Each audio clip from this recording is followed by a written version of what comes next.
Embry. He's going to provide a quick presentation going through some of the details and facts around the class, just so that you're aware. Cover some of the different statistics and things about the class, like student success factors, why we switched to this class, things on those lines. If you have questions, feel free to ask them. Just please keep your questions professional, so we can develop a nice dialogue of improvements and constructive criticism for improving the class. Anything like harsh or mean will not be tolerated this evening. Thanks, Greg.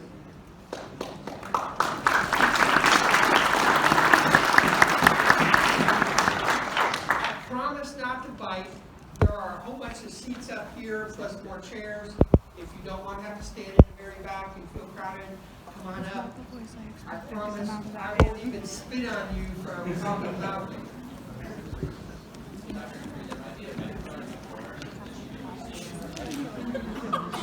Also, like,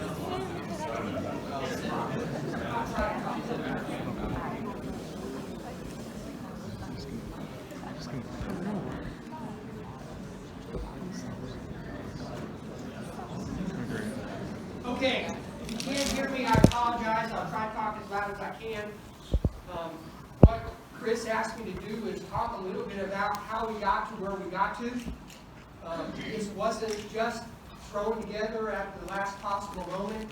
It was actually, I've gone through a long vetting process. I've heard, I can't say from all of you, but sometimes when I go through my email, it feels like a lot of you. How many are first year students here, just so I have a sense?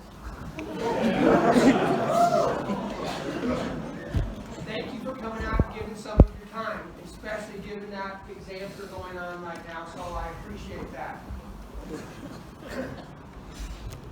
So how did we get to where we are?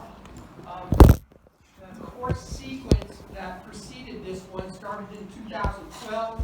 It was its inaugural year, and it was broken into 3 classes, what we call 1020, 1090, 1091. Each were 2 credit hours.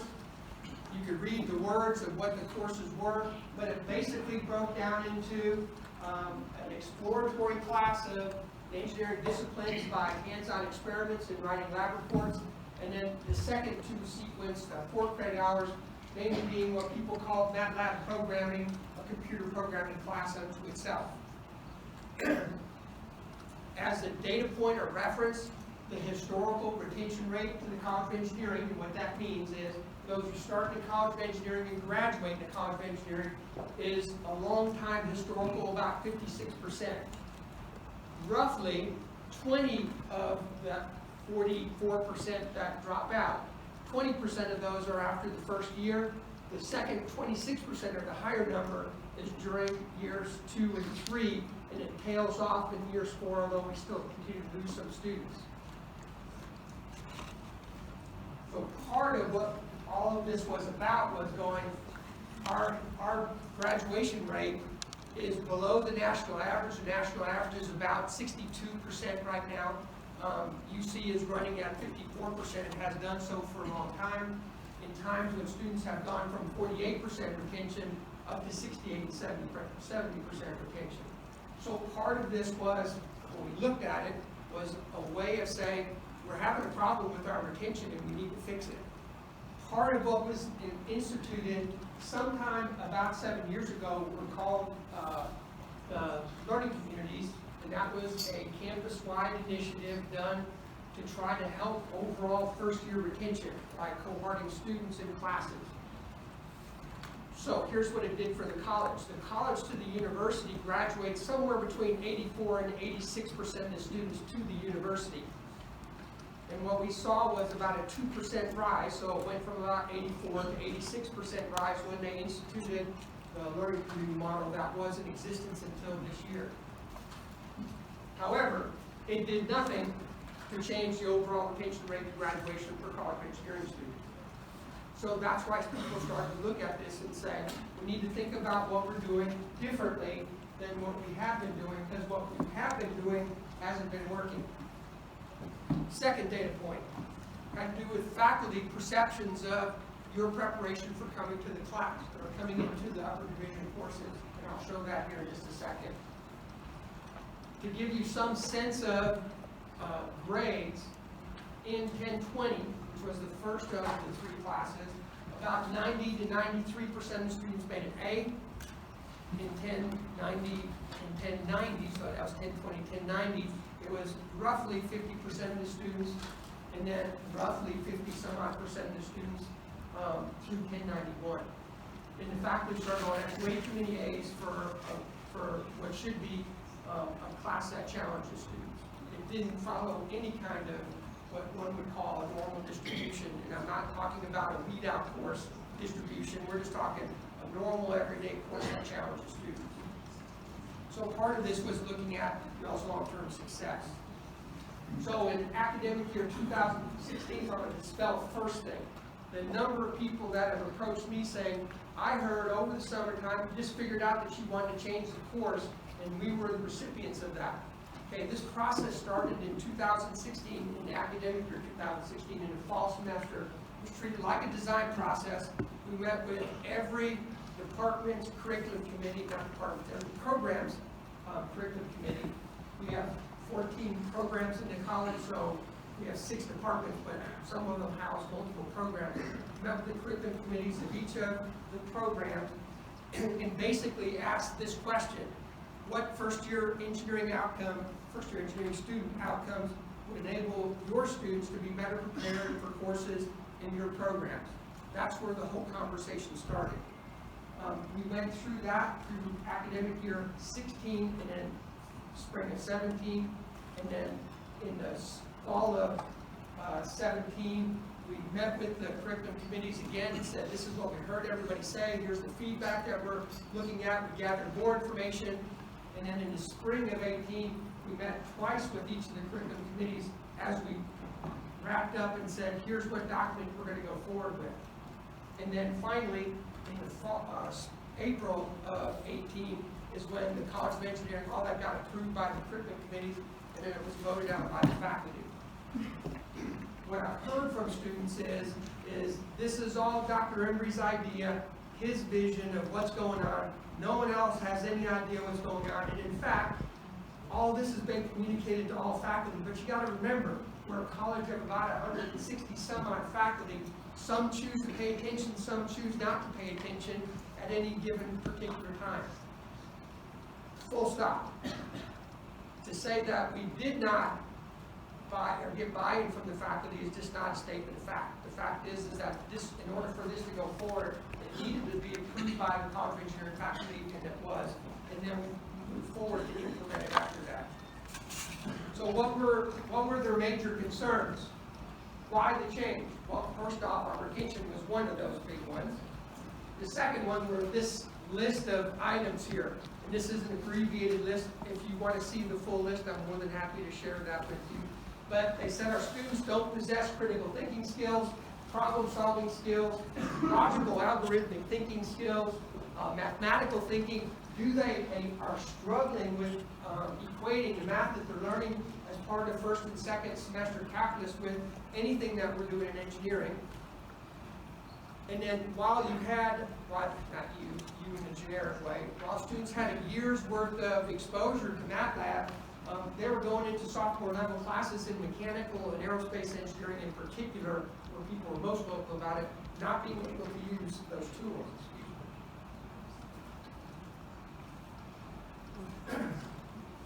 And then the last part, the professional skills, communication, ethics, and the ethics we're referring to is really the academic ethics that sets the table for your long-term professional ethics, and that self-confidence and transition to college.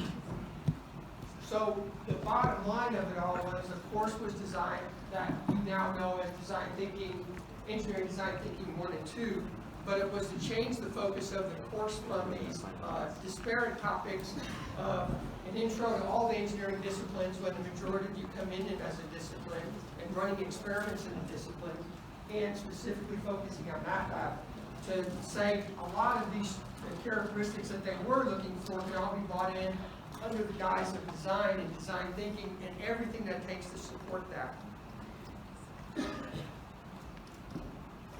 Based on the research, it's also looking at how do you engage those students. So there has been literally hundreds of research reports that have culminated with the same common theme is that lecturing to students isn't the way to get them to learn.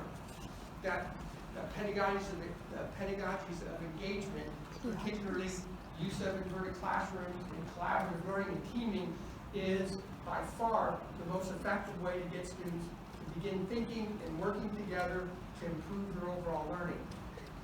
We can debate all day long whether you like it or not. That's not the debate. The debate is, what does the research suggest in terms of what long-term improves the overall student experience from a learning experience and what they walk out of the classroom with. And then the focus of the course moving from just memorizing a lot of things to the idea of building conceptual understanding that will help improve your overall experience as you move forward into the college was one of the goals of the faculty members.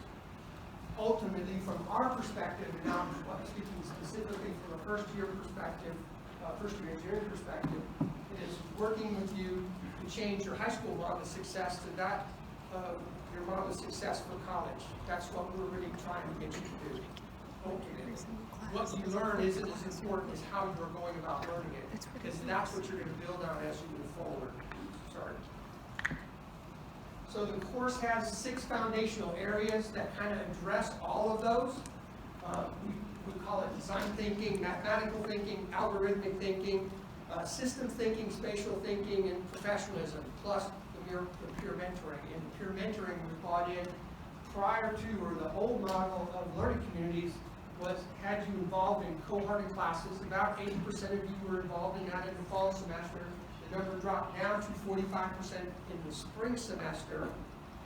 And it was you participating in a 0 credit hour varied class that you went to twice a week, so roughly 30 hours a semester. And we thought it, as a faculty, that's the college faculty, thought it was important enough to introduce you to all students to those transitional issues by bringing them into the classroom itself, and hence the peer mentoring program evolved the way we have instantiated it, where you have a finite number of class meetings with a peer mentor that talk about transitional issues that are part of a credit-bearing class. Not intended for you to read, although I'm more than happy to share with you. This is how it got presented to the faculty, exactly what was going to be happening. So this is an infographic. It talks about from projects that they span the whole semester. Each of those 6 different areas, it shows how they are played out over the course of the semester with the different shadings representing, I'll show you at the very end, a way to think about this from a Bloom taxonomy, that you go from low level, just remembering the facts, up to the highest level of cognition, which is in the evaluation and creative side of all of that.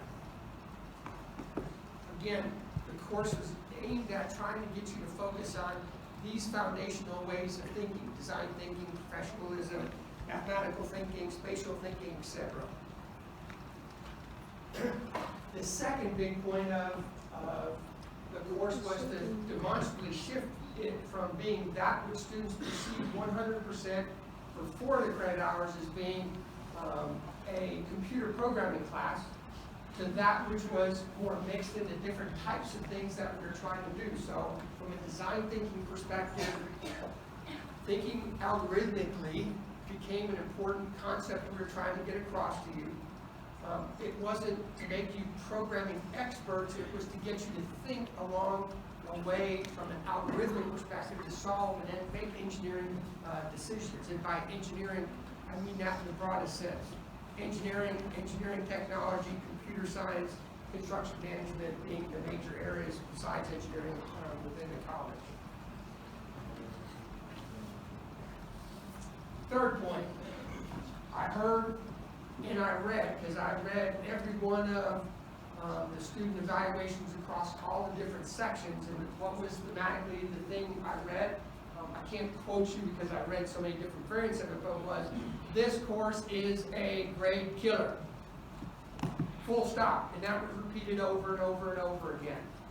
So what we did to kind of show you how it was and how it is on the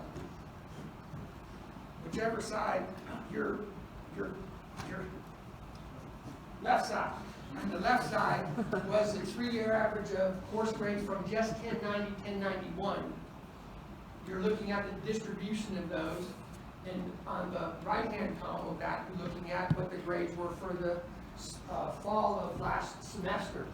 The piece that you have to take into account, the W's look like there's a whole lot more W's, but last semester was a historically long time, and the upperclassmen would probably tell you that. We went all the way into the end of, sometime in November before the withdrawal period ended. And so if you take the DFWs, you want to look at it in terms of looking at the total number of DFWs in a class, and they end up almost to the decimal point being exactly the same.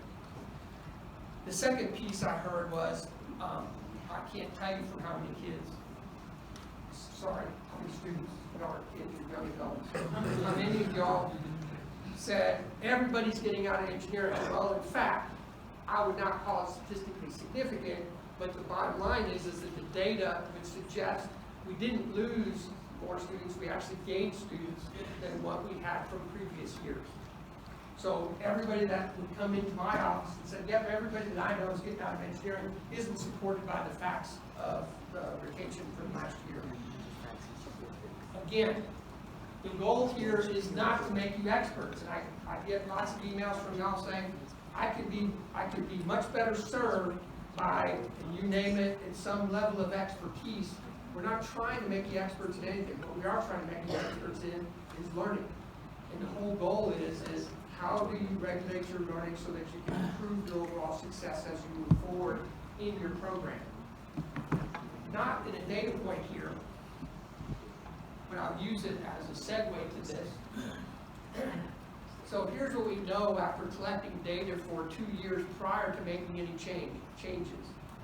The average student that's taking 15 credit hours is spending about 4.8 hours a week outside of school, outside of class in your math class, about the same in either chemistry or physics. And we don't pay attention to the liberal arts classes, I apologize. And from what the state mandates, the state regulates, it says a credit hour is supposed to be, for every credit hour of your class, you're supposed to spend a minimum of 2 hours outside of class in order to be successful in that class. So for a 3-hour class, it's a minimum of 6 hours and should be somewhere in the neighborhood of 2 to 3 hours if you're using the rule of thumb. That would be a national standard.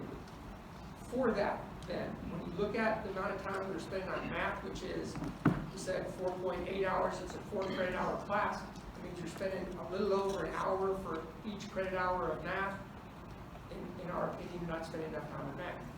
When you compare that to when we made a substantive choice, why? Because we know students were struggling as they moved into their sophomore years and pre-junior years with having the study habits necessary to be successful in the classes. So we intentionally tried to hit that number somewhere between 6 and 9 hours. Sometimes we'd go over. We actually tracked it from a faculty perspective. When we thought we were giving too much, we cut back. Some hours, or some weeks we were lower. But the goal was we were tracking, trying to do our best to estimate how much time we were going to be spending outside class. And we knew from a traditional math and chemistry perspective in the fall semester, we knew that what numbers you're going to hit. You're going to hit your 4.8 hours. So if you were doing 6 hours or 9 hours in our class, you were obviously spending more time in the engineering class. Well, we knew that. We did hear reports from math that students were claiming they weren't spending any time on the math because they were spending it on the engineering course. In the end, math came back and said, you know what, students reported the same amount of time, spending the same amount of time as you were reporting from a totally separate data collection. So our goal is to try to help you be successful as sophomores and juniors. Obviously, we want you to be successful as first-year students. If the grade distribution would say we did actually a reasonable job at distributing grades to be commensurate with what we thought your overall level was. You know, since the majority of you are first-year students, this class is about changing from a traditional process, which is lecture and you deliver, and you come in and be a stenographer, to that which requires much more active participation in class preparation, or coming to class prepared to engage in activities, practice those activities, so that you walk away with some sense of understanding of the content. And we do that, we hold people accountable with RATs and CFUs along the way to make sure that you stay engaged in learning. Ultimately, those are about making you have pre and post-class accountability. The last piece that I think is important for most first-year students to understand is these dimensions of learning and what we are motivated by from a faculty perspective. Not my vision, this is the faculty, because this is how we think about learning.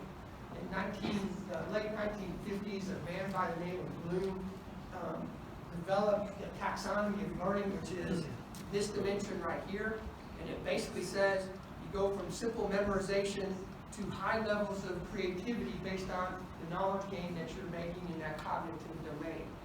In the 2000s, the second dimension was added to say we can break that knowledge up into fact-based knowledge, conceptual knowledge, procedural knowledge, and independent cognitive knowledge. For most, not all, but for most of you from our high school experience, this is the areas of Bloom's taxonomy that you have traditionally worked in.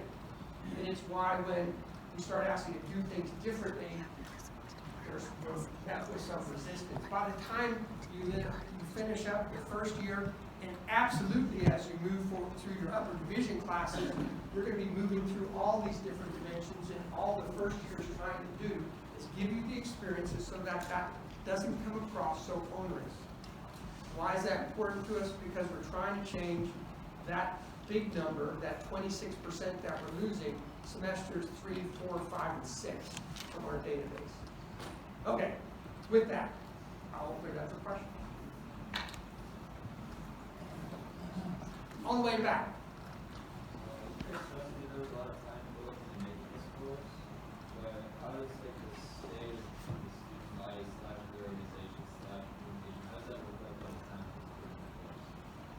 Say, could you repeat that one way, a little bit louder? The stress we all have that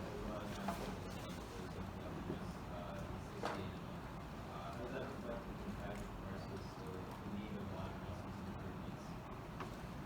So I would say whenever you do something at the size of that involves 13 plus faculty, 50 plus peer TAs, all of which who have not been exposed to this content before, that it's a continuous improvement model for the life of the course. So, is it at an ending point? No, it's at a beginning point. So I would like to think that whenever you're going to be designing something, you're going to look at your first design and go, okay, I can improve that now, based on the data that you're getting back. Yes, ma'am.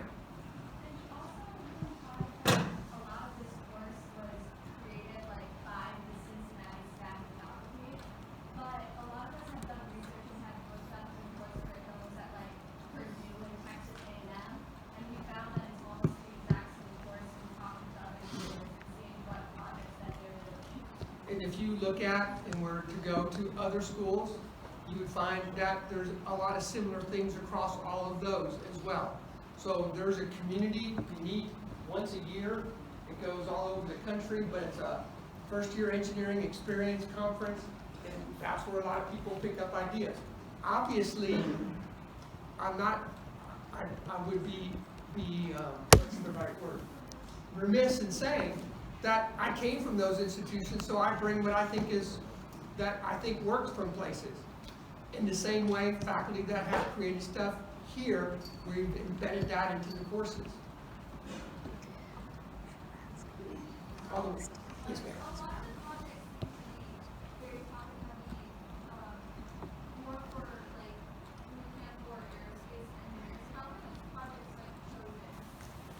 So that's a great question.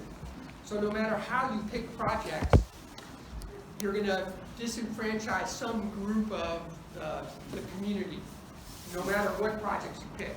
So you have a couple of different choices. You either pick a whole bunch of projects that are that would speak to given elements of the community. That means chemical engineering, computer science, aerospace, electrical, whatever it happens to be. And what I have found, and others have found, not just me, that no matter how well-intended you are, trying to make all those projects equal, you never can. And so you have a group of people that always say, the grass is greener over here.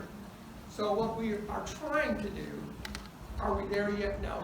But they're all cast into the sense of the engineering grant challenges to try to say, here's where you might see yourself in a project working for a company. And even though you are not a mechanical engineer building a robot, it has a direct impact, the work that you want to do as a thermal, you're making a thermal depolymerization unit, of why their work is so important and how you have to be able to communicate them.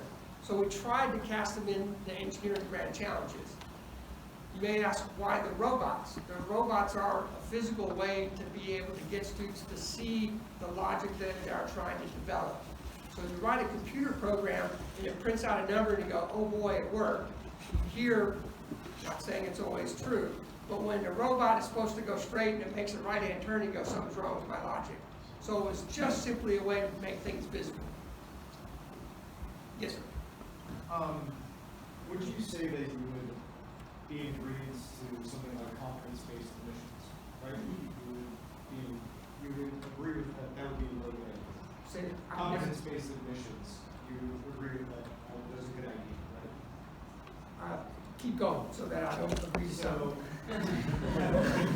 why was the decision to increase the difficulty to be accepted into the College of Engineering and Applied Science not be made a focus in order to increase retention rates? Because engineering as a discipline is more dependent than others on the intellect of those who are accepted. Well, that's a great question. I'm glad I didn't agree with your first statement. So the data would suggest that our, and I'm not picking on UC per se, but in the limit, if we went with the way you just thought about it, everybody with a 1800 or whatever the score is now for SATs, they changed it and I don't remember the scoring. I'll say 36 because I know ACT is still at 36. 36 ACT, you're golden, you're going to graduate. Well, first off, every one of the standardized testing capabilities has shown to have its own inherent bias, particularly against women and underrepresented students. The best of minds in the world have not figured it out. So going solely on SAT score or standardized test score is not an appropriate way to think about it. And in fact, in studies, and I'm more than happy if you want to come out of my office, I'm more than happy to share. What we would call student success is very broad, and it is actually different for different groups of students coming into the institution. And so that what we're trying to do from a College of Engineering here at UC, but also nationally, is move away from the one-size-fits-all to try to do much more personalized learning approaches to engage students at the level that they can be engaged at to be successful. If we're not diverse in our way of thinking about the students that we're bringing into the campus, we're not going to be creating diverse solutions to problems that the world needs to have. Yes, sir. What materials were prepared and provided to TAs to help them adapt to the changes in the curriculum? Ooh, this one's a tough one. So as you can imagine, when you go through a curriculum change like we have gone through for first year students, it is a multi-year process to get everybody on board. That starts with you, the student, the peer TAs that are working with you, and then the faculty that are working with the peer TAs and the graduate students on top of it. So what we provided to the peer TAs was, here's the material that we're using that's in advance of when you were seeing it, but in whatever training that we did, but none of it's enough because we can't train everybody through all those experiences instantaneously.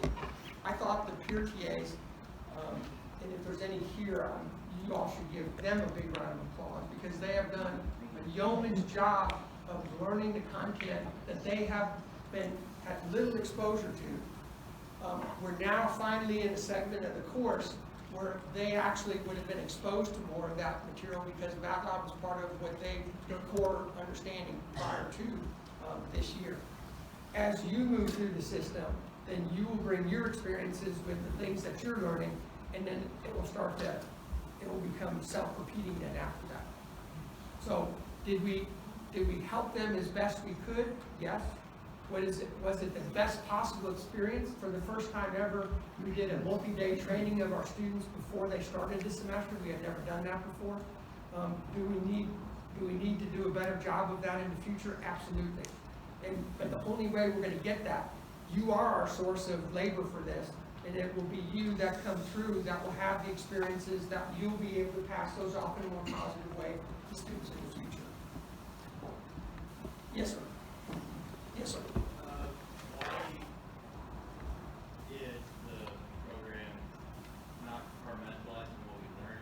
So we'll be learning statistics one day, learning That's a great question. statics, and going back to statistics, so we don't have the time to learn every individual subject in its entirety, or in a coherent method.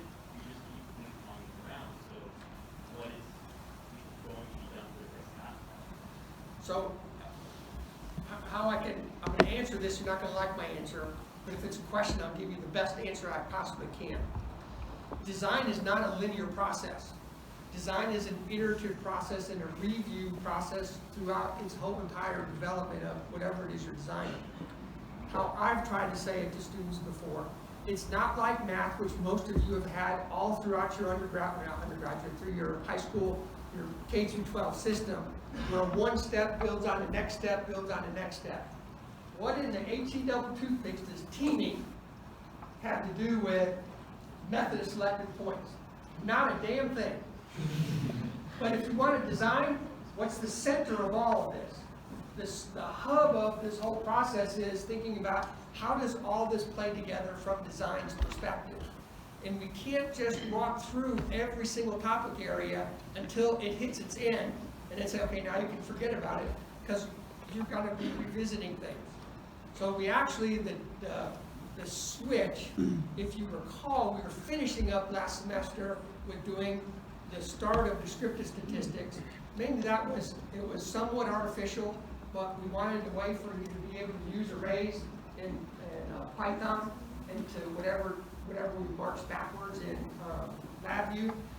But it's not the ideal place, but it was perfect to try to get you to start thinking about, okay, now I can understand what arrays, because I have all these different elements that are exactly the same thing and we want to do something with them. Then we started out this semester trying to finish up the rest of now what is inferential statistics and moving on from there. Thematically, it had three things in common. One, all of the fall semester, with some minor exceptions, had to do with modeling of data and all its different ways of thinking about it. And then we moved into semester, finished out modeling data, and then we moved into modeling physical systems. We're going to take a little snapshot of statics. We're going to take a little snapshot of circuits. We're going to take a little snapshot for the chemies and biomedicals of conservation of mass, or however you want to think about what conservation of mass is, which is mass equilibrium. So in trying to get people to see how their disciplines will use different things, they came into play, but they really are nothing more than, we're not, see, I teach a whole class in statics. I know I can't teach in 2 or 3 weeks everything you know about statics. That's not our goal. We're trying to say, here's a model of a physical system. It is a model, it truly is. You can play with the variables and see what happens with them to do whatever parametric study that you want to do. And then we're going to move on to the next topic. The second part of it is about, we would call it spiral learning. If you never get exposed to statics, either through physics or through the engineering class, and you go into your first true statics class, you have a hard time with the vocabulary, let alone the math that's going on. So all we're really trying to do is give you a baby introduction to it and then carry you on from there. As a follow-on? Yeah. So, yeah, that makes sense, but in the sense that we're ping-ponging back and forth. And I understand the idea of, taking the snapshots, just learning that compartmental thing, but in the class and how it's executed is we're going one thing, then the other, then back, then to another thing, then back, and then to other. So give me an example of when you've gone back and forth to that degree. Statics. This beginning of this semester, where we did statistics, we did math lab, went back to statistics, did statics, went back to statistics, then went back to math lab and Okay, statics. so could I give it a different way of thinking about it, because I hear what you're saying? We've never gone back and forth in the tools. We keep moving forward in the tools. So how the course is organized is, in order to get through the semester, having exposed you to what we want to bring about is your computational self-efficacy, computer self-efficacy, another way of saying it, is that we gotta keep marching forward with those tools all the time. And then we fit in pieces of the other content as we're moving through. So we're not trying to go back and forth between statics and statistics, we're trying to move forward in that one, and if we've messed up on that, we'll correct that. Yes, ma'am? I noticed that the courses that personalized teaching and not just rate as well as but are very less so I'm sure you also have issues with it, so why have you I didn't hear the very start of yours, so I heard personalized and then I kind of lost it. so like the course here at UC is at least a little bit adapted from the courses that were taught at Purdue and Texas A&M. So that's really cool numbers to that, because they're based in these things. So why weren't issues that were encountered there? Why haven't those been addressed in the first year? Okay, so that, I only can give it by example. I told you I teach Aero, I keep saying statistics, statics. That class is taught all over, not only the country, but the world. And it's not taught exactly the same way in some cases, and it's taught exactly the same way in other cases, just like math, your calculus class is. And people will gravitate and pick up on changes that they think are relevant to change at any one time. The best we can hope for, and we will obviously listen to what y'all have to say, use what I would consider to be our engineering judgment to go, yep, that's something we absolutely have to address. Other things we may not address at this time, but we will continue to make course improvements as we go on. Some of the ones I think that we're still struggling with conceptually here is, it's not a linear class. It can't be a linear class. Otherwise, you're not seeing why you're supposed to be learning the tool that you're supposed to be learning at any one particular time. Whether that's a mathematical tool, a computational tool, or a way of thinking. Say that again?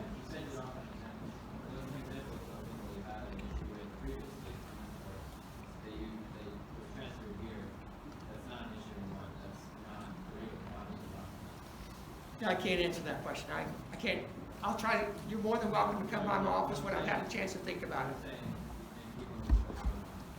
You said the only way you can answer how is the person innovative, and admittedly there have been improvements that we can adopt from the project that didn't follow there. You said you offered an example of something that happened at Texas or something that happened in Purdue. No, I didn't say I would. Change. No, I didn't say that. Sorry if you misunderstood me. If you come by my office when I've had a chance to think about it, I can do that. Yes, sir. Yeah, so Thank you you for your mentioned, patience. You've been raising your hand, and I'm sorry.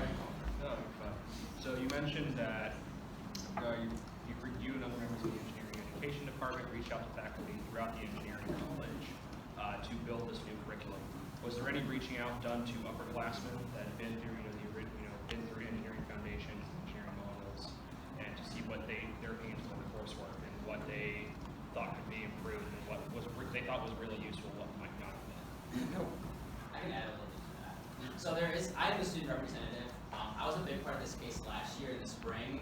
I remember I did address concerns about how first years would adapt to this course, but overall, generally from the faculty, there was a big concern from, as Dr. Drake said, from second year professors in particular, who felt that first years were coming to their classes very unprepared. Very unprepared to handle designs and the time commitment that upper classes held. I did voice concern for everyone that this class would be a lot of work and there would be a lot of stress, especially in your first year of college. It's already very stressful. But hearing the amount of feedback that professors gave us as students and what they wanted implemented, I voted for the best to put this class in effect because I knew that it would benefit you all much later on in the college in general, like way later down the line. Because like it wouldn't increase our retention rates, the professors would be happier, and I knew that would make a happier classroom. So that was like my logical process, voting on this issue. But yeah, there was a student voice in it, and that was me. So if you have any questions for me in particular, you can feel free to ask me or contact me.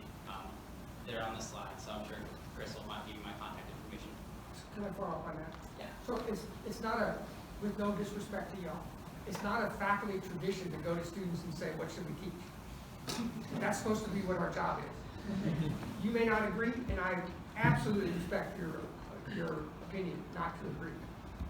But going to students is kind of like going to your mom and dad when they know what's best for you and then saying no and saying you should listen to what I have to say because I have an opinion. I'm not trying to say your opinion's wrong, and I would love to listen to anything that you have to say.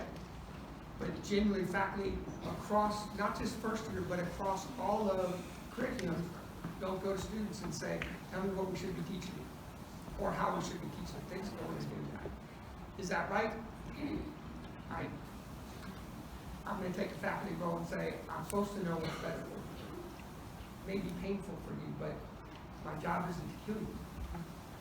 In our process within the college, we do have, it's not a check and balance, but it is a student voice, not necessarily from the development, but whether it proceeds on. Yes, sir.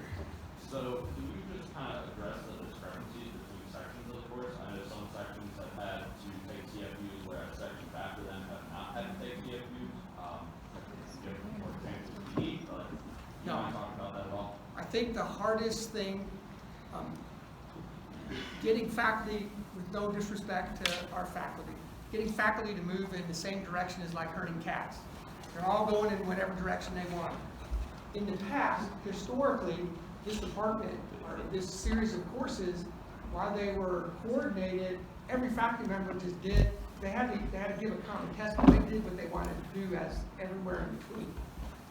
So we're moving down a pathway. I think the lack of our peer TA's ability to understand all of what we're doing because they've never experienced before has caused some level of confusion. We're doing our best to try to get everybody out to work quicker. Our faculty may think they understand something, but they don't, and so they give their interpretation. It's not until we get through one or two cycles of this, I can say, the trailer course of 1100, is anybody in the trailer course of 1100? People that are in the trailer course of 1100 have already reaped the benefits of some of the things that we know we need to improve upon. I'm not in a position right here to say what those are because I'm not doing the trailer section, but we have learned and we're documenting those so that we don't make those same mistakes again in the future. Yes, ma'am. Among the lines of like the differences between sections, how do you and your committee plan to approach the unequal grading between sections? Because some TAs grade incredibly hard for the same work. Some are just like, nah, we tried. Yeah, so here's what we know. When it comes to what influences your grade the most, what is it? This is from a first year student perspective. It's the exams. So how do the exam, I don't know if y'all know, but the exams get graded by a group of 8 or 10 peer TAs sitting around a table, and they pick 2 questions that they're going to grade, and you all can correct me if I'm wrong. They pick 2 questions, and then for the next 8 hours, they grade those questions. If there's anything that is graded as almost perfect as it can be, it's the exams, because we know that has the biggest weight on your overall exam grade. The rubrics, we continue to try to, you've seen some of the improvements, we're trying to improve the rubrics so that there's more consistency between how people generate it or how people grade it. But again, it's one of those things that as time goes on and people like you who have taken the course come through, you can start to put a more careful eye on what's coming out and it becomes self-regulated. But we try real hard. I know we're not perfect and we're always working to try to improve that. Rubrics is one way to do it. It's not how we did it before. It at least gives everybody some constant to start with, and we have to go from there to improve how people can interpret those. So it's a great point and one that I'm always concerned about. I'm going to go over here, then over here.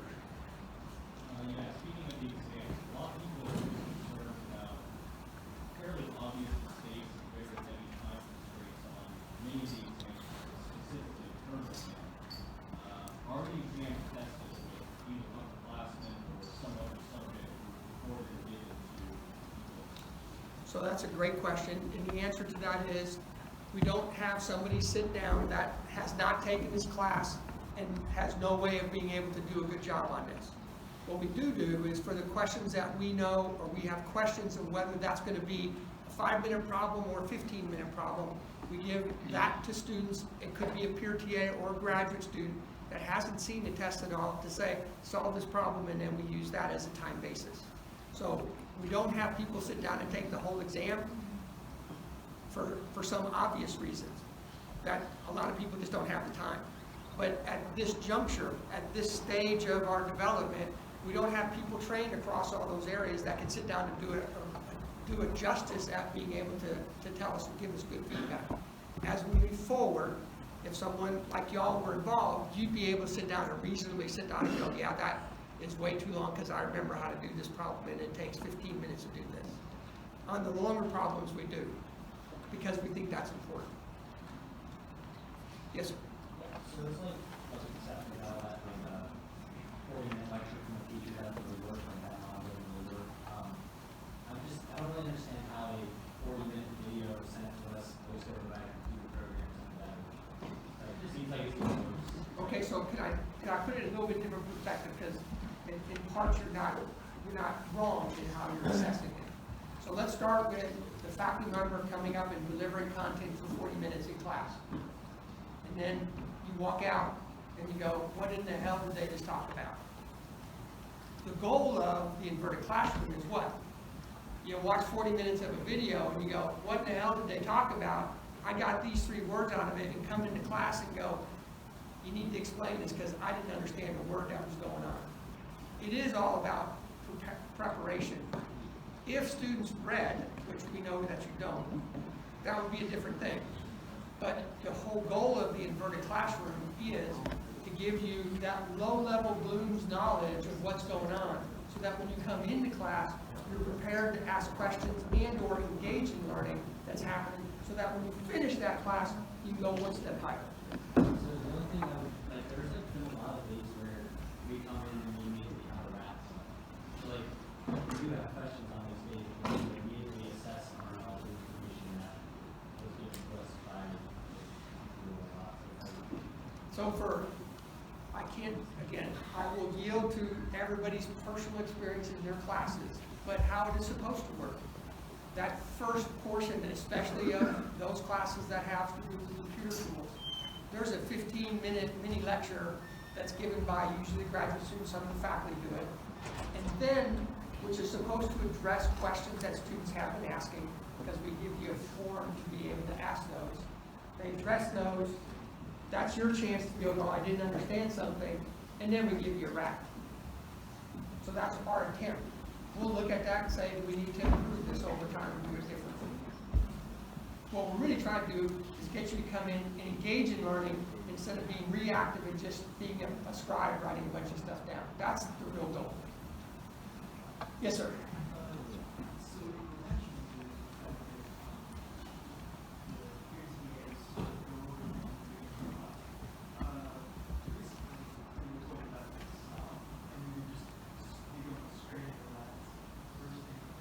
Yeah.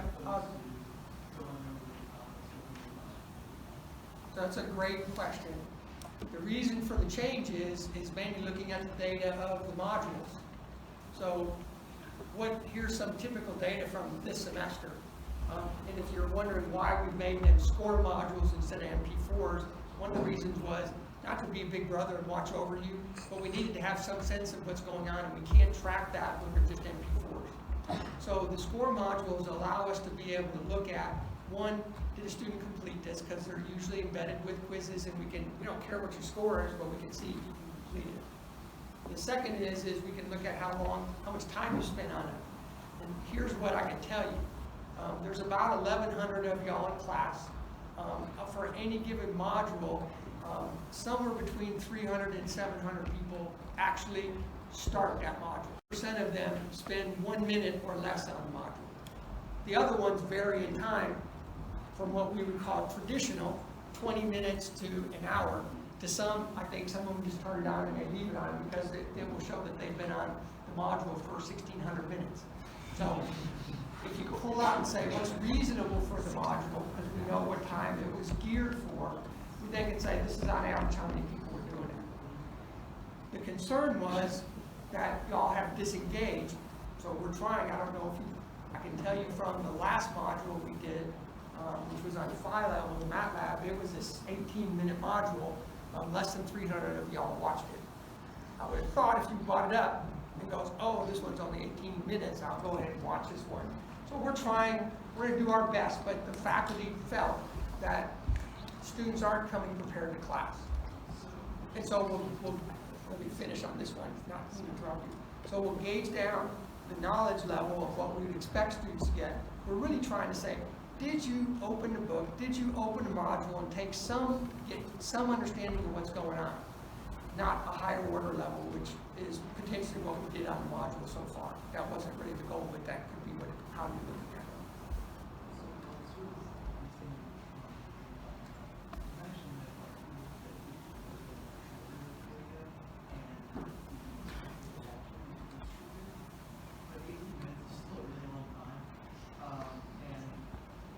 So can I give you, this is one little past bit of experience.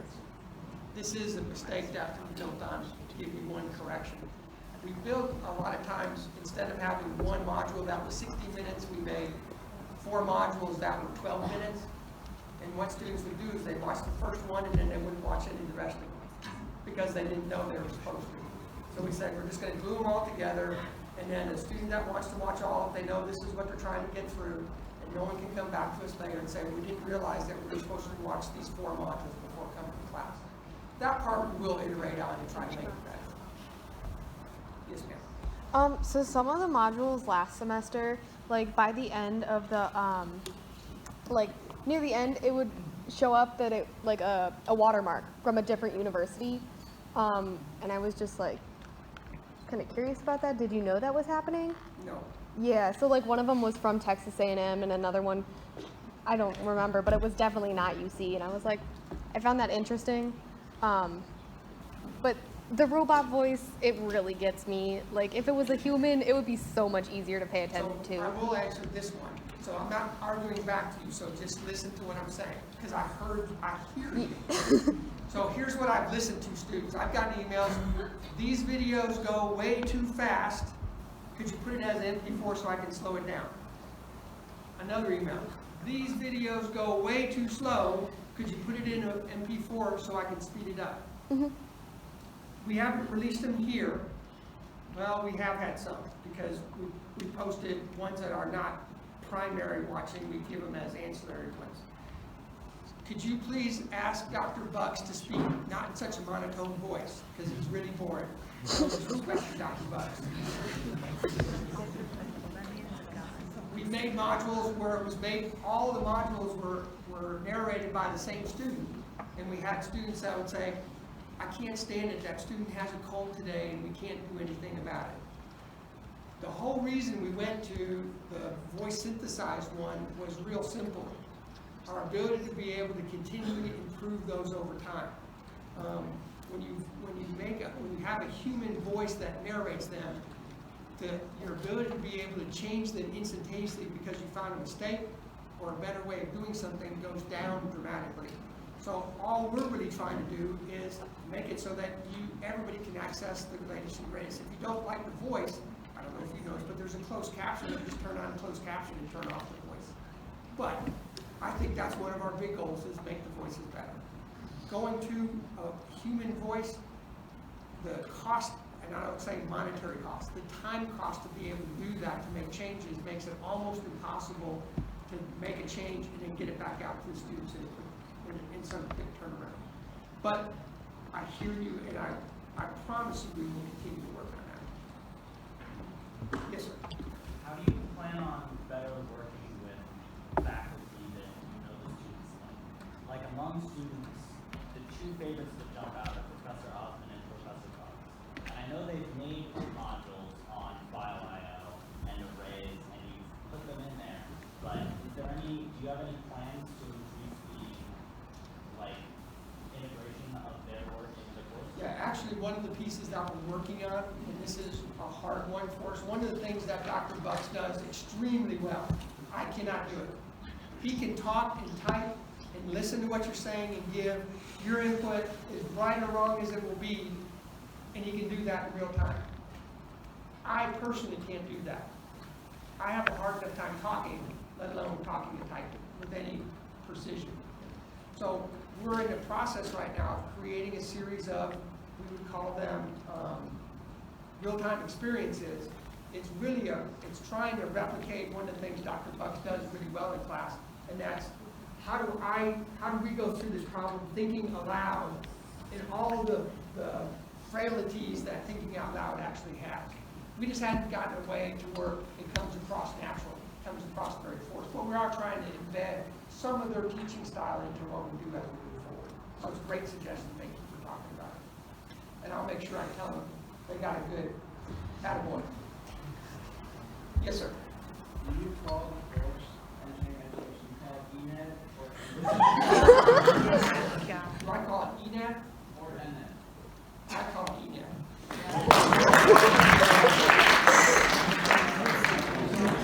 I know lots of people call it ENED, but the E's big for me.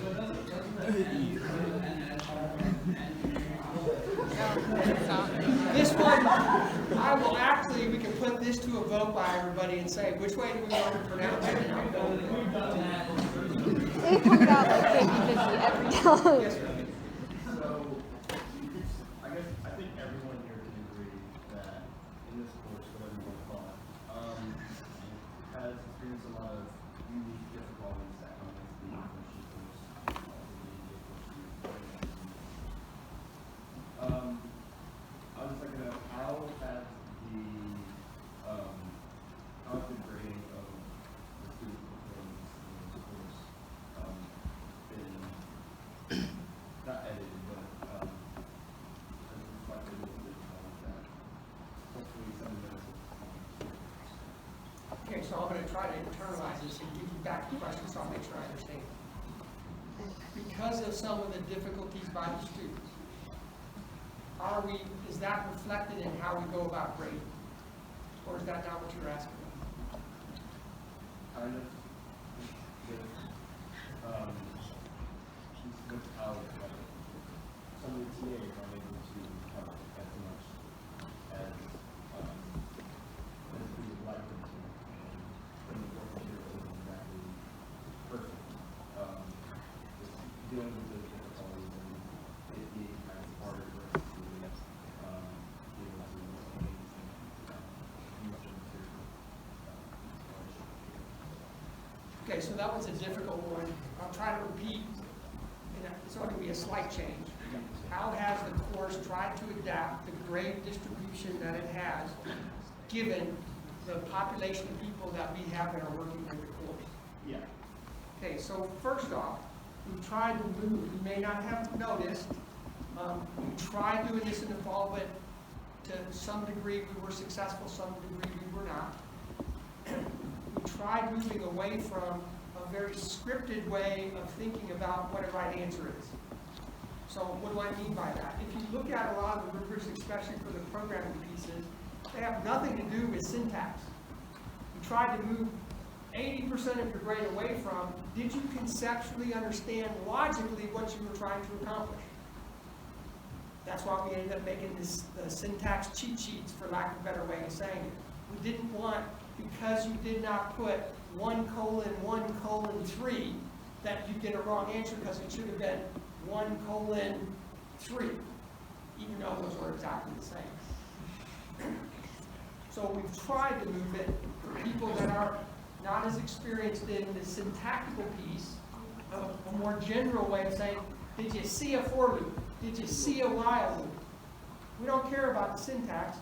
And in general, you would look at the rubrics and go, somewhere between 70 and 80, as much as 85% of the grade was based solely on, did they have logically the right set of constructs together?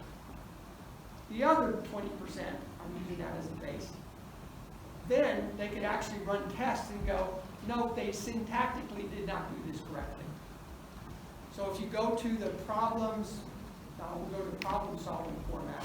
It's why part of this you solve on the Connect system. That's where you're really getting graded for the correctness of your answer. It's no more than 25% of your overall grade. And then the problem solving format, here's, you presented it in a logical way. You get your points for that. That's how we try to take it into account. Yes, sir.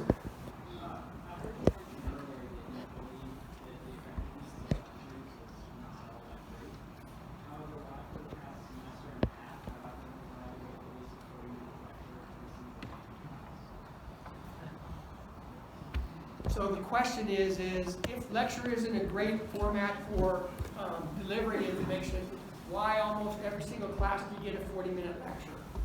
Okay, it's because we're still a long ways away from the goal of having where you are engaged actively in the pre-class activities. The book has been the source of a lot of information, and we know historically, not you, and not necessarily this class, but historically, people don't read the books. So for that content, we've resorted to a traditional way of delivering content. We step away from that, I hope at least, I can't say for every faculty member, to go, no, you're not supposed to be spending more than 15 or 20 minutes when it comes to the places where we have modules, video modules, where we can introduce the highlighted concepts that we want you to be familiar with. Over time, we'll start introducing more of that stuff in modular form, video module form, so that we can move away from that. Because it's the real engagement in the activity that we know where most of the learning takes place. So we're trying to get away from it. Some of our faculty hold on real tight to the adage that students just don't read, so I have to lecture about it. Others of us don't do that. But we're trying to get there. Yeah, the way we put it into in order not to confuse you, every class period has a module associated with it.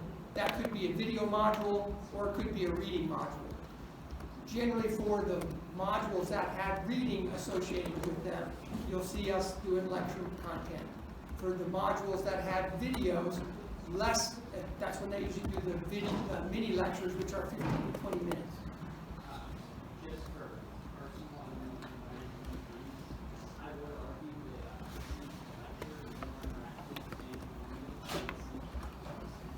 So if you would like to come by my office at some point, I'll be more than happy to share. Students in a straight lecture class, this has been repeated over and over in all kinds of technical classes, are at a 1.5 times greater probability of getting an F or a D in a class when it's a straight lecture class. So I hear you individually, but in a broad sense, that doesn't hold true from the research side. But I'm more than happy to share the paper with you. I'm going to go into the back and up to the front. Yes, ma'am. I totally get what you're saying about like teachers don't teach stuff about them and like what's in any other class, teachers gonna teach subjects differently. But I know this in my experience, I went from a professor last semester who was really communicative about like the project deadlines and everything and really thinking about what it is for students.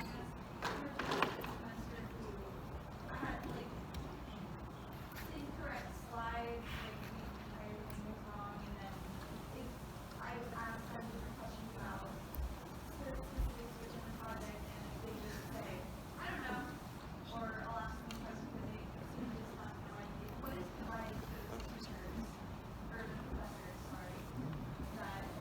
So we meet, just so that you know, we meet every Friday as a teaching team, first as a faculty group and then as a faculty graduate student group. The peer TAs meet Thursday to go through what's coming up for the next couple of weeks. It's a continuous improvement model to try to get everybody on the same home page. I don't know how to say I'm sorry strongly enough. The best I can do is to say we are desperately trying, I'll go back to that herding cats, we're desperately trying to get our cats herded so that they're giving a consistent message. And I will say, after Project 2 last fall, we had many open sessions about what the project was about.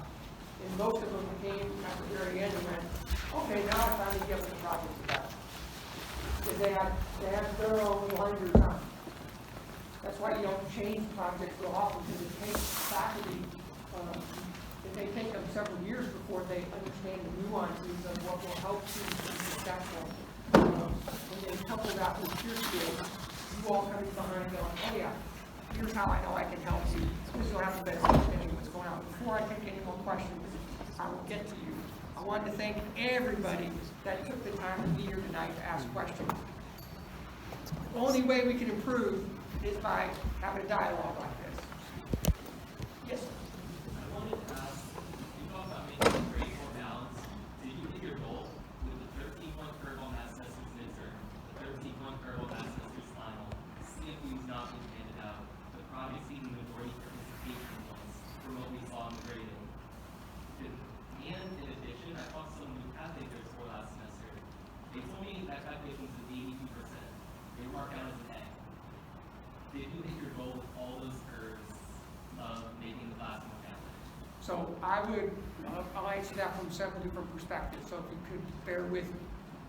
First off, I got to see all of the grades, and no one that I saw from the faculty grade computation, they all fell along the lines that the faculty had agreed to.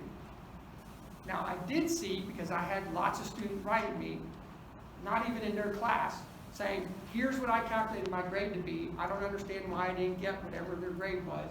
And when you actually go through, they were computing them wrong. Now, does that account for that student? I can't answer. I can only say from my perspective what I saw, because we put all the grades into one humongous spreadsheet and looked at everybody's grade when we made the cuts. That's point one. Point two, a 13-point curve on a class that has 1,100 students in it is not an unreasonable curve.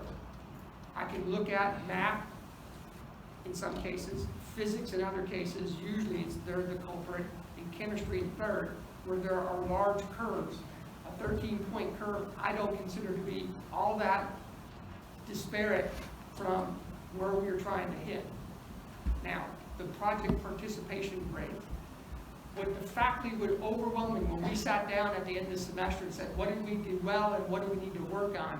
One of the things that the faculty said, go into the final project demo, and most of them were there for the whole entire time, were absolutely gobsmacked at the innovativeness and cleverness of the way people design their PMRs or whatever we call them. Did we accomplish our goal from that perspective alone? Absolutely.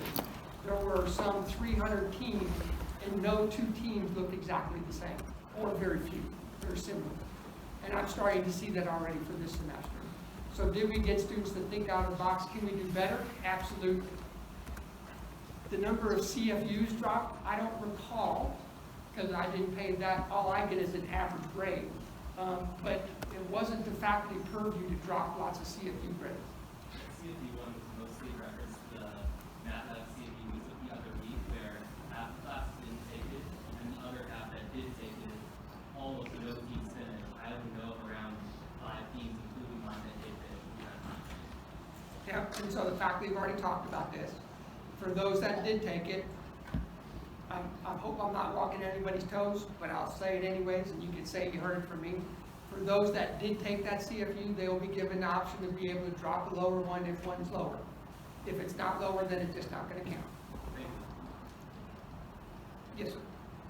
So a lot has been said, especially when how coaches and talks about he's going to do taxonomy as far as like structure of learning goes. Has that shown any significant improvements based on like the students' exams and quizzes as compared to like used to be like the ENED courses? Yeah, so that's a great question. And now I'm speaking as I'm not a learning scientist, I would be an educational researcher. The real outcome of this will be found in several different ways. One, when you go into your first co-op and the feedback that we get from the co-op employers, and then two, as you enter into your sophomore level courses. Grades become all relative when you're in the same class. We can make your grades come out whatever way that we want to, based on how we adjust things or how we score things. So the real learning outcomes will be noted down the road. What I say is a positive. By this time of the year, compared to my previous 2 years experience teaching here in Math Lab, I would say logically, the students are much more advanced in their way of thinking about computational tools. They may still have problems with, is it an printf with a dollar sign or a percent sign? I don't remember. But as we've already said, we dropped that out of what we want you to be able to do is go, I know I need to use an fprintf in Python. I can go look up what the syntax for that is. But logically thinking, I think you're more advanced. This is my personal opinion, and it's based on what I see from our students. Follow-up question there as well. So, since this is like a new course, and you said the goal of this course is to get students familiarized and comfortable with several topics, including some like stats and science and programming, do you think that the course and instructors would benefit from asking students how they personally feel about it, like whether or not they're confident on these different topics?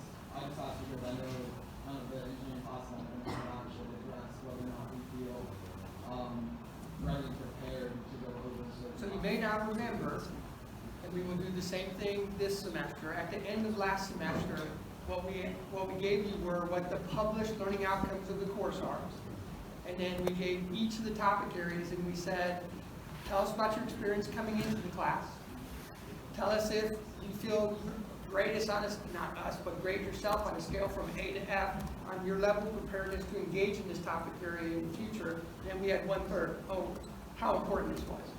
And so we're using that to help judge if we're having impact, personal impact in aggregate on our students. So the answer is yes, we are doing that. You may not remember that we did it, but we did it at the end of the semester. We'll do it at the end of this next semester. Can I go all the way to the back and come up to you? Sorry, I don't mean to. Yes, ma'am.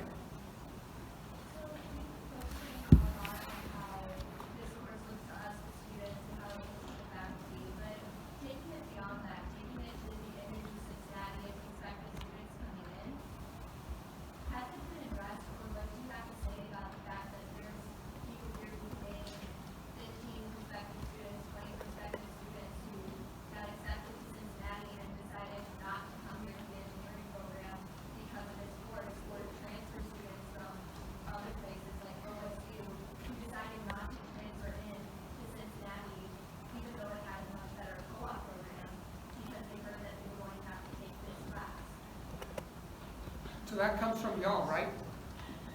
So you're part of how that gets displayed to people. So I'll answer this in a couple of different ways. One is, excuse me, what we care about is how the co-op employers perceive you. That's the first thing that we care about. And what we know, it's not what some students have said to me personally, but what we know is the people that are hiring you like what they see about the course because of what it's teaching you and how it's teaching you to think. That's point one. Point number two, if a student chooses not to come here, that would be their choice. We got enough feedback from students in the class saying, I'm finally glad UC has joined the ranks of OSU, Purdue, Northwestern, and how they treat first-year students, giving them a challenging course that will help propel their careers into their future. That's what we care about. Do I care that students wouldn't come here? Absolutely. But that in part, that's where you have influence. But a follow-up on there, especially with the co-op company talking to us, is that students were needed able to leave the class in order to go to like the career fair, which is one of the big places where we're supposed to get our co-ops. Like I know my co-op professor and a couple other co-op professors were complaining about the fact that they were reporting lower numbers and companies were coming back to them and asking where the first year students for this year. So the person that sits right next to my office is a co-op faculty member, Dr. Tapple. He sits at our table and we ask the question, what do we need to do? And he goes, hey, co-op, the job fair goes from 10 o'clock in the morning until 3 o'clock in the afternoon. They have, from his perspective, have plenty of time to be able to go to the job fair if they so choose. So that's what we did. Can I get the gentleman? No, keep it to me. I'm going to come up to you. Sorry. In calculus, we are taught for every class, we are given a 10-minute or so video explaining the concepts that we're about to learn the next day, and it's narrated by one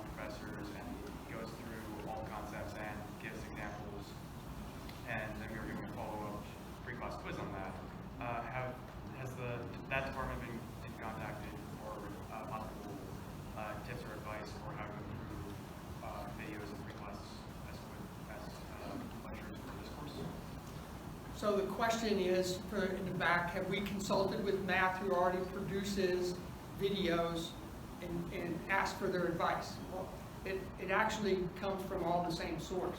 We've all gone to the same conferences and talked to the same people about how to instantiate video modules into a course.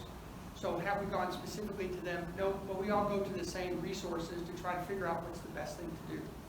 And as I indicated, in our case, one of the things that we've tried to build in, have we done a perfect job at it? No. We've tried to build in examples. Some of those examples are longer than 2 or 3 hand calculations, and I'm not saying, not trivializing that. So they end up taking longer to be able to go through. In the past, when we've tried to break that into several modules, the students wouldn't watch all of them, so that we've tried to glue them together, making sure that we're going no more than 10 or 15 minutes with, here's a concept, and then we want you to do some practice with that. If you just watch the module and don't try to do anything, then it seems like it's really long because you're not really doing the interactive part of it. We will continue to try to improve that process. Yes, sir. You mentioned that in the very district, so we've had some of the people where you see the engineers and also the associate deans, and collectively it said that the numbers are helping reporting back to numbers lower. So even though we have this, fairly, admittedly fairly large number of attendance here, it doesn't impact a lot of people's schedules, and I'm sure there's instances of people who have lab for long classes like to take up 2 or more of those hours. And so you're walking into the career fair really rushed, and you're probably already nervous because this is your first chance at a school that's known for its well program to interact with these companies and then your career, which goes a lot further than just your career education. If we're planning adjustments to that for the future, will it be a continuous thing? So I talked for a long time with the student today about this very issue. And I said, I'm going to go to our historical roots. The class, the job fair is, all our career fair has always been on Thursday. Yes. Always been on a Thursday. Even in the old model, Thursdays was always a 2-hour block of time. That's what the class was. There was no historical model of them shutting down the classes while career fair was going on. So I think, just based on the discussion that the faculty had, we saw no reason to change that. Maybe we need to revisit that now.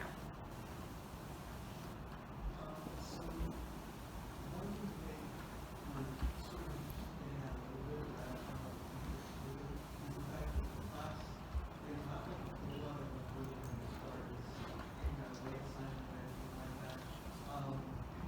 You did mention earlier the workload has been increased on purpose, trying to match up with the set hours. But we're not given any sort of leeway as far as the assignments, and in class, for example, like, we can't afford. So part of this, I hear you. If you didn't hear, the question was, the workload's increased, but you're not giving us any wiggle room whatsoever.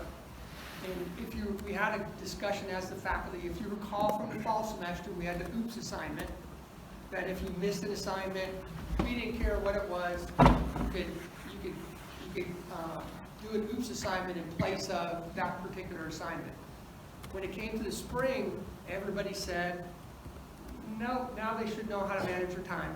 And so now we're going to hold their feet to the fire. That's how we got to where we are. It doesn't mean that we shouldn't revisit that, and I'll take back to the faculty as a whole. We need a little bit more wiggle room in the springtime. It doesn't mean that we're perfect at our time management piece yet, and I'm more than happy to do that. I'm going to go to this side of the room. Mind if I cut out? Yes. Hello again. I'm one of the few career fair coordinators for our tribunal.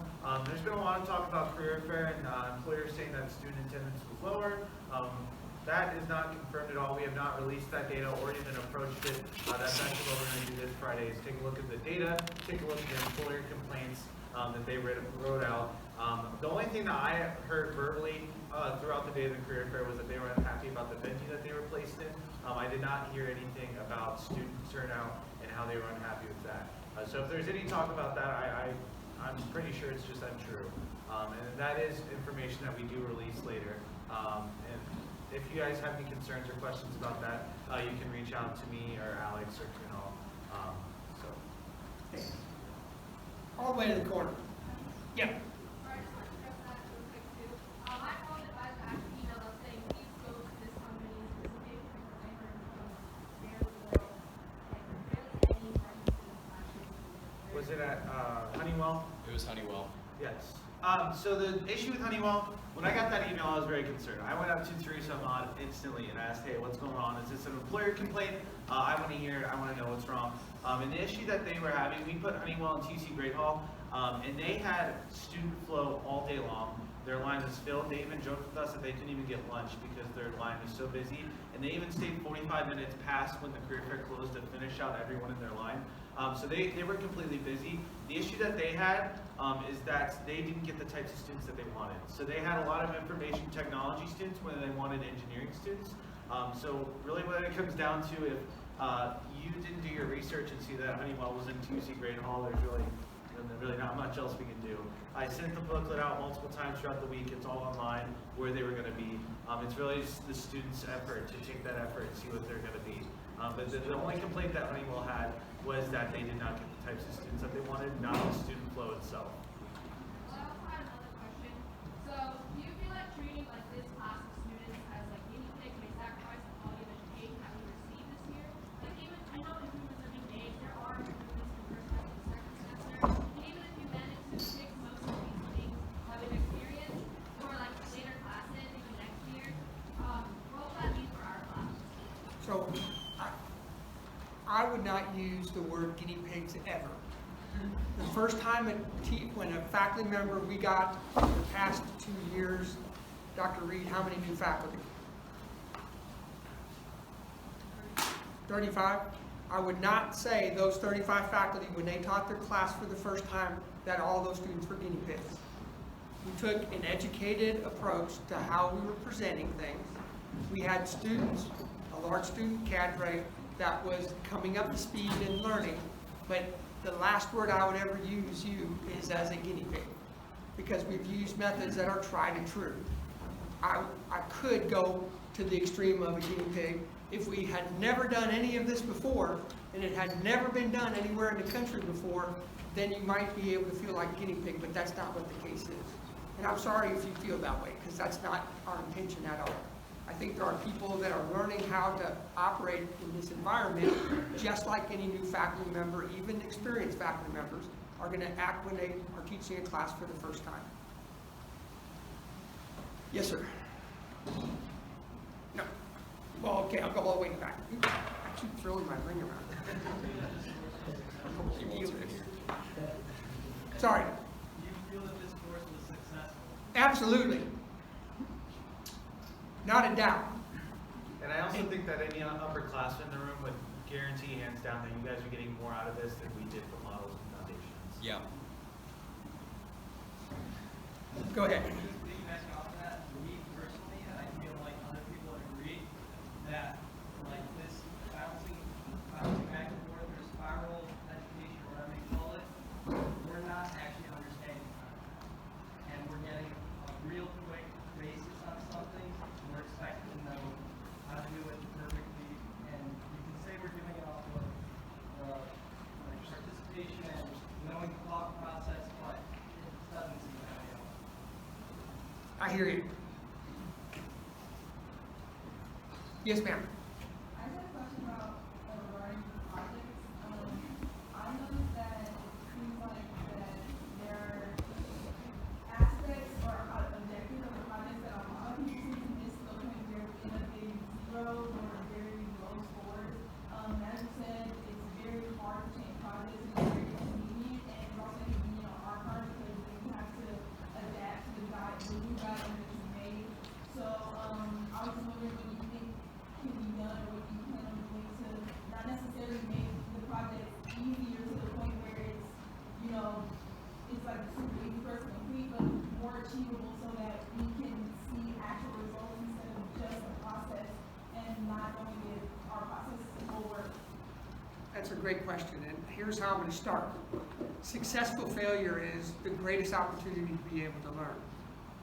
So, I can tell you that when I walked out of the mousetrap car thing, I got, I won't say accosted because that would be extreme, but the number of people that came up and said, nowhere in that document did it say that we were going to have to pull a 200-gram sled.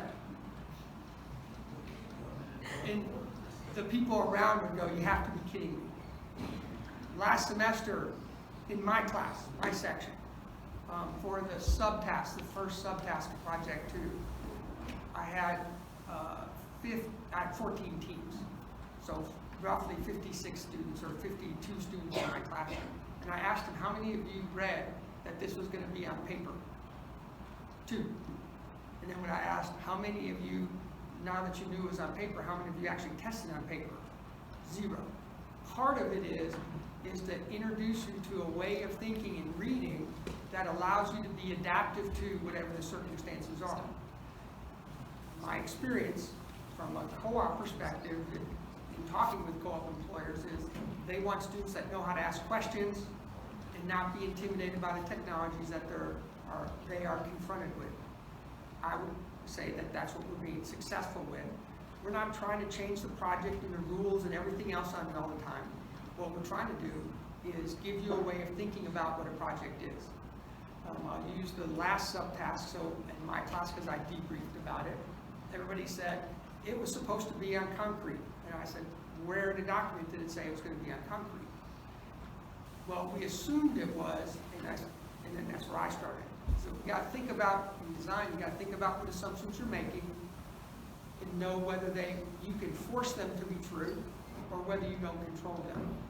So part of this, I say successful failure in a positive way, is we're trying to allow you to fail at something but still be successful.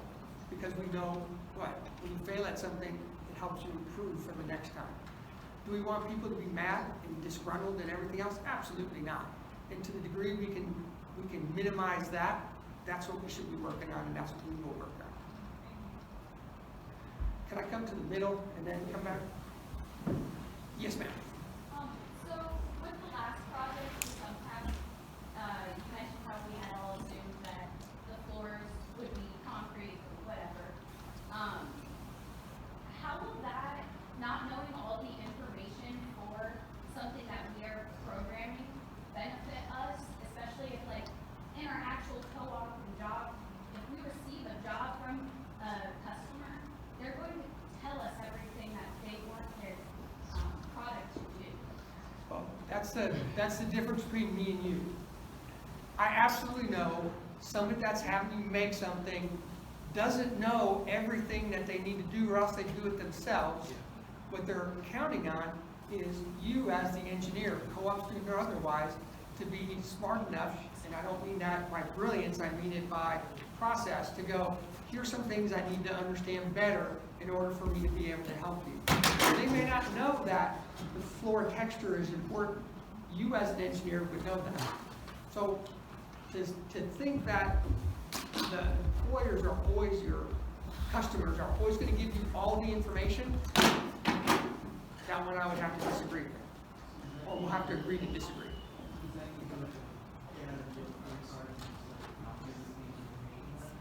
No.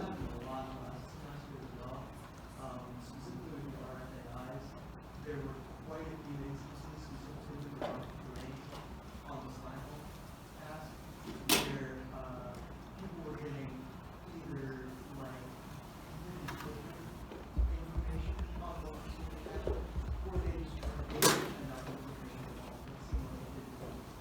Okay, so, I'm sorry? Or the RFAIs just weren't answered. Yeah, so this is a problem that we're trying to work through.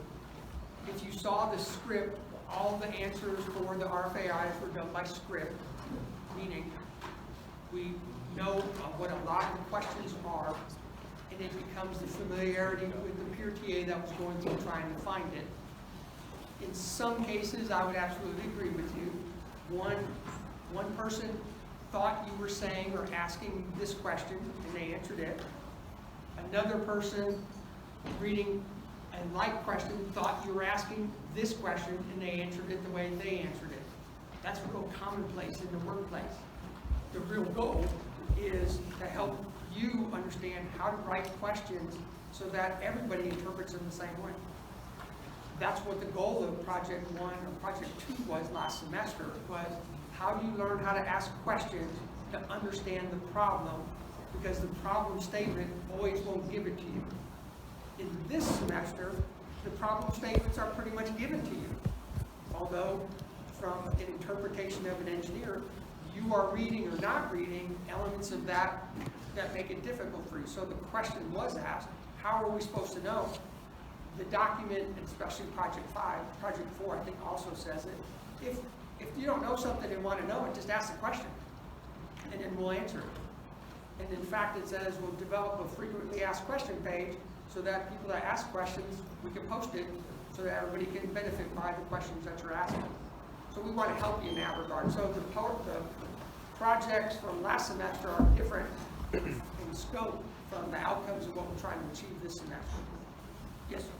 So I completely understand having to read the document, and I agree with it 100%, but not understanding the problem and then asking the question to the professor and the professor saying that the question can't be answered because we're not allowed to have that information, that doesn't make sense with And understanding. if this semester that's happening, then come and talk to me, because it's not supposed to be.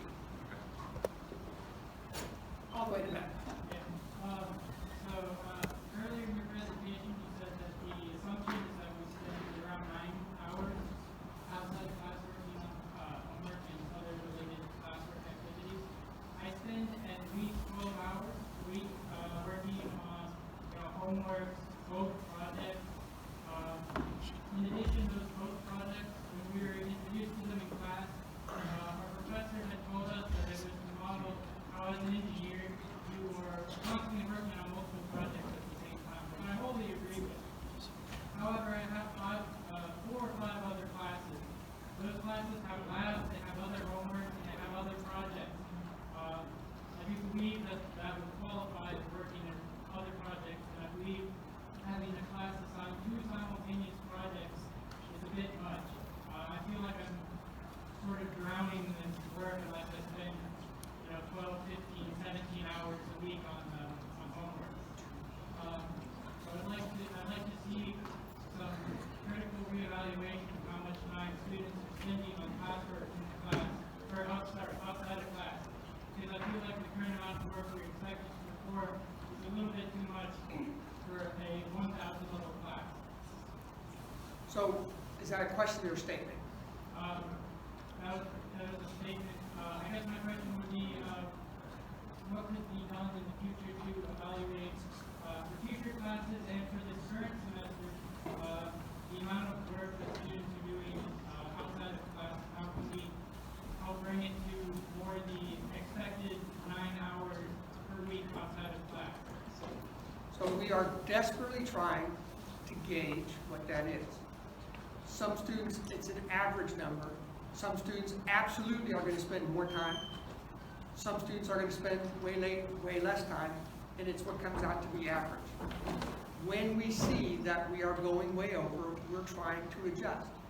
This week, as an example, we dropped doing a MATLAB Philo problem because we went, yep, this is too much this week with the other things that are going on. So we do try to monitor. I can't say 100% of the students will always hit exactly that target number. We're going with a range. And to the degree that that range falls within what we would consider to be acceptable on average, not looking at standard deviation and all that kind of stuff, but looking at it from, on average, this is what students are self-reporting to us, then we're going to adjust downward. We did it last semester, we'll do it this semester. We do believe that you learning how to juggle multiple projects is an important skill to carry you forward. We'll work on it so that you're not getting so overworked. We did look at, in this semester, we started to get bounded by when exams were for other classes, and it pushed some of the deliverables into time frames that we would not normally have done because we were going to interfere with the exam in physics or in calculus. Go to the back.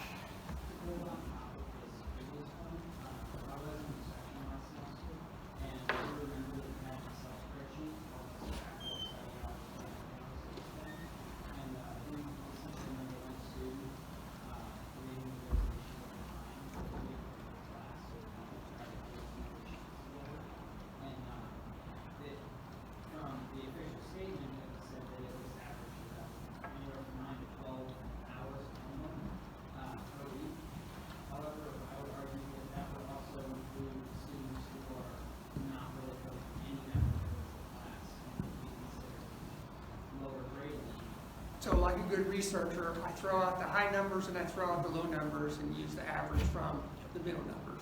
I do feel like the issue is with the 3 credit hours outside of class. That model is based off of per hour in class, 3 credit hours is required to be successful in class. So I feel like the bracket of grades that you should be looking at is, the C, B grade, possibly in it, rather than doing D, C, B.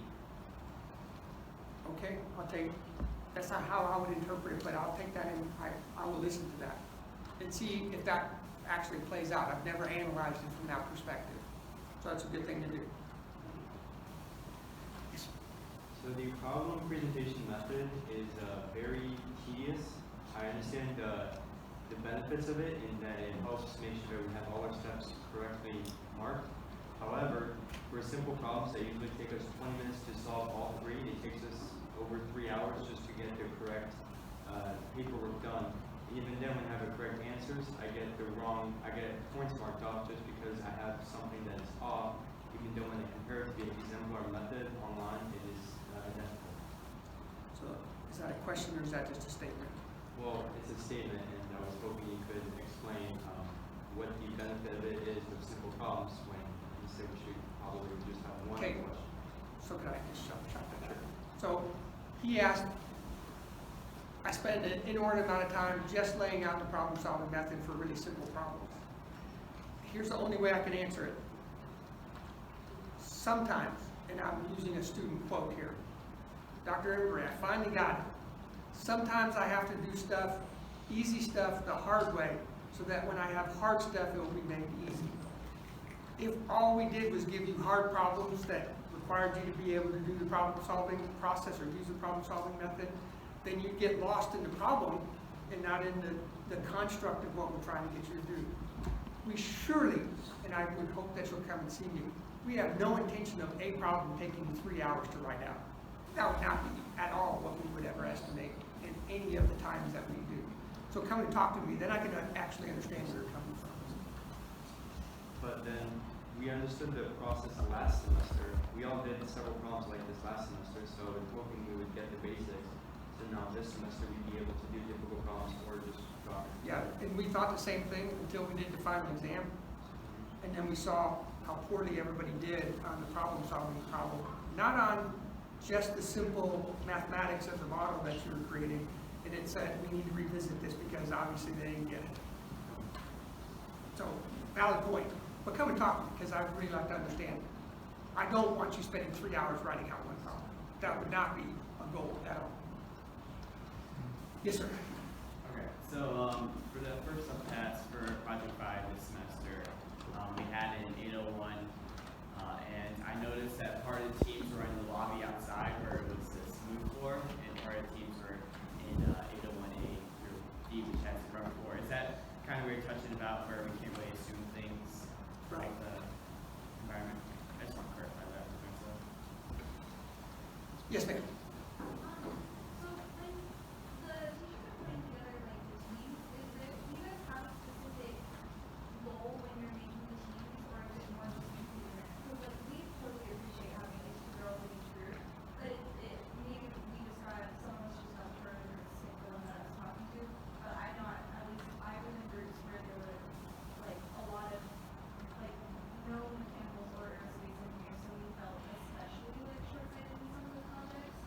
So create, do you want me to give you the algorithm that we use? So what we're trying to do is create heterogeneous teams that have a variety of different experiences. And so based upon the self-report information that you provide us, either from last semester, the very beginning of the semester, and I'll talk about this semester a little bit differently.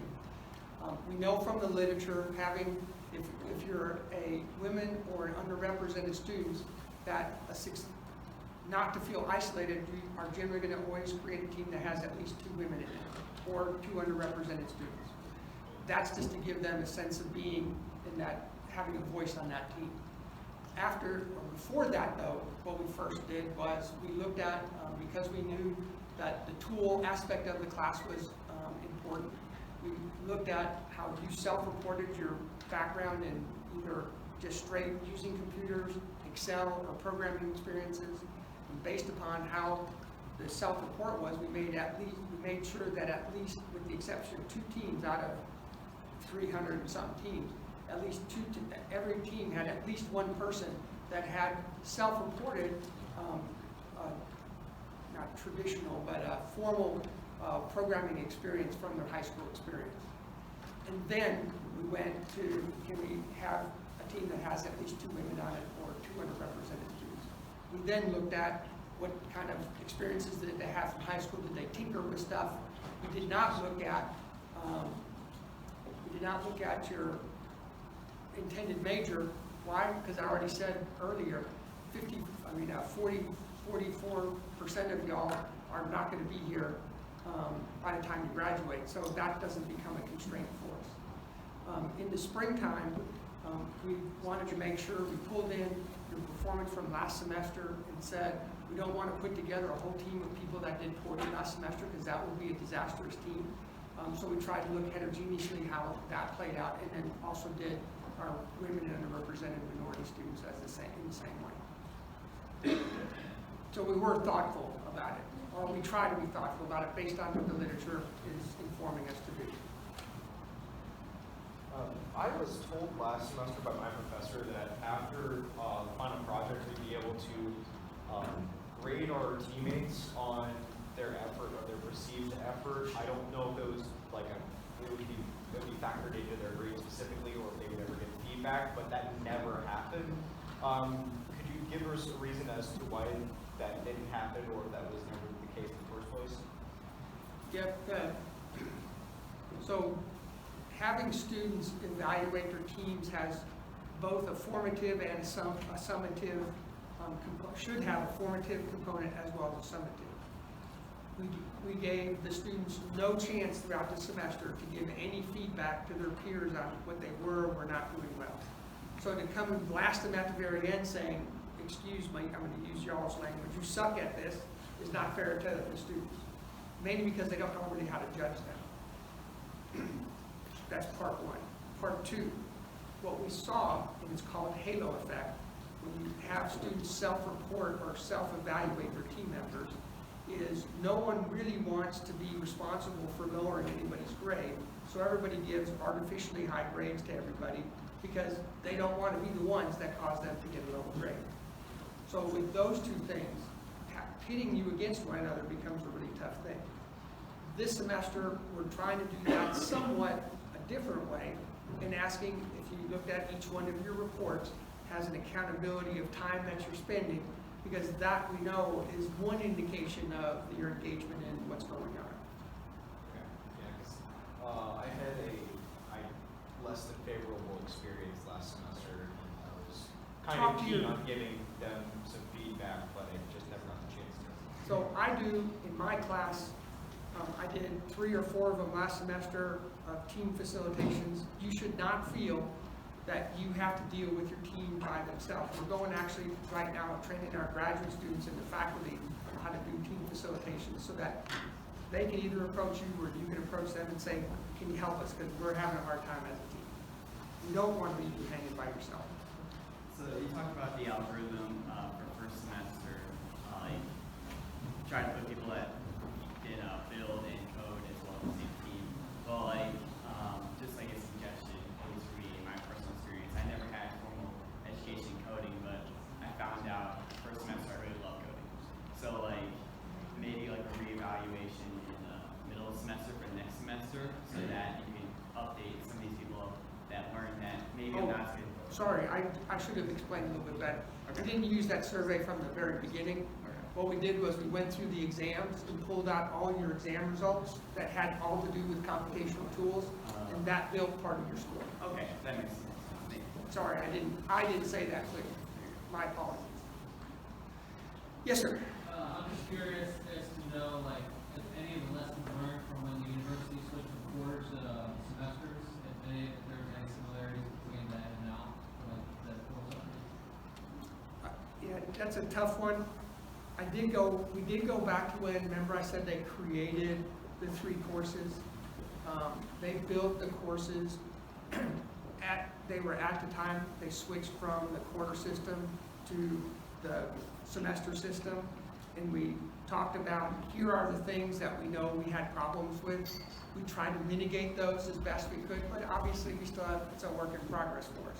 So directly off the quarter semester switch, no, but off of the switch that resulted, which is when they created 1090 or 1020, 1090, 1091, we tried to use some of those lessons learned so that we didn't redo the same exact thing. To some degree we were successful, to some degree not. It's that we need to work on. Absolutely. Yes, sir.